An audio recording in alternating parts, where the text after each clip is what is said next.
The relationship Jane has with Jonathan is a hot mess.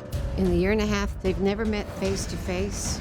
You've told her straight up, this doesn't smell right, you're getting scammed here. And we all have. When I look into Jonathan's heart, I see a very kind person, very affectionate.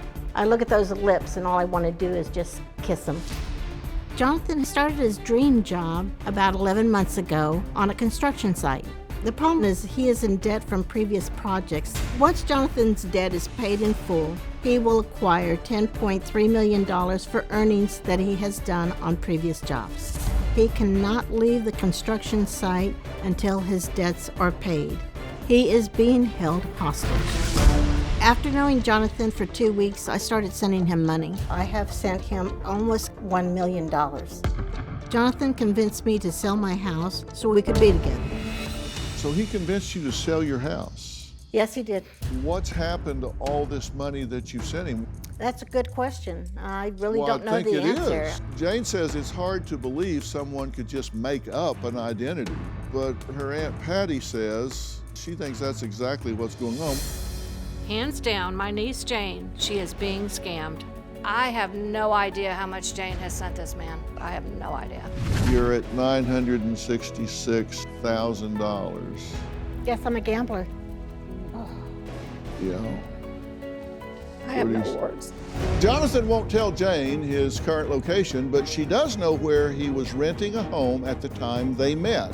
So what happened when we went to go find him? So I'm here in Miami, Florida. We were told that a gentleman by the name of Jonathan used to live here. Have you ever seen this man before? No.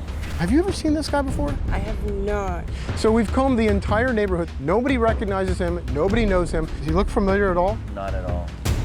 The man in the photos is not in Miami. He's not being held hostage at a construction site because he's here today.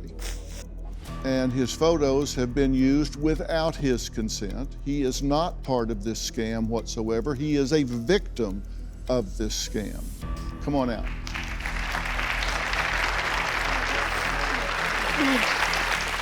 Ed, thank you so much. Have you been talking to Jane for a year and a half? No. You've never talked to Jane, right? This is the first time. Yeah. Hello. Hello.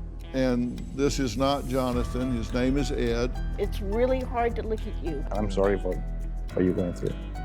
Do you have any doubt whatsoever that you are being scammed? There's no doubt. I completely understand, yes, I have been scammed.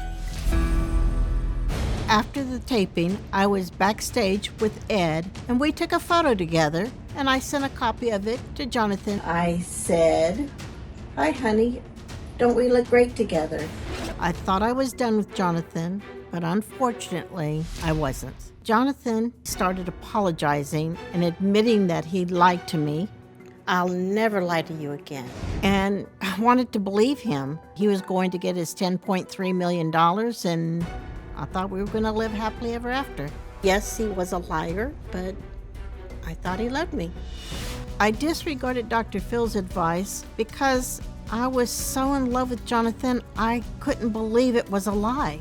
I was dumbfounded. I feel like everything that Dr. Phil told Jane went in one ear and right out the other. I was so determined for Jonathan and I to be together that I packed my bags and I went to Miami. It was business as usual with Jonathan, and he continued to need money.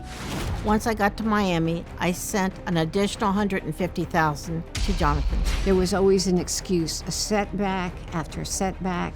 I came to my senses when I looked at my bank account and I was broke. It finally dawned on me that I was being scammed, that I had lost everything. No house, no savings, nothing. In total, I have calculated that I have sent him over $1,300,000. Dr. Phil was right. I did finally wake up. I saw the reality of it all.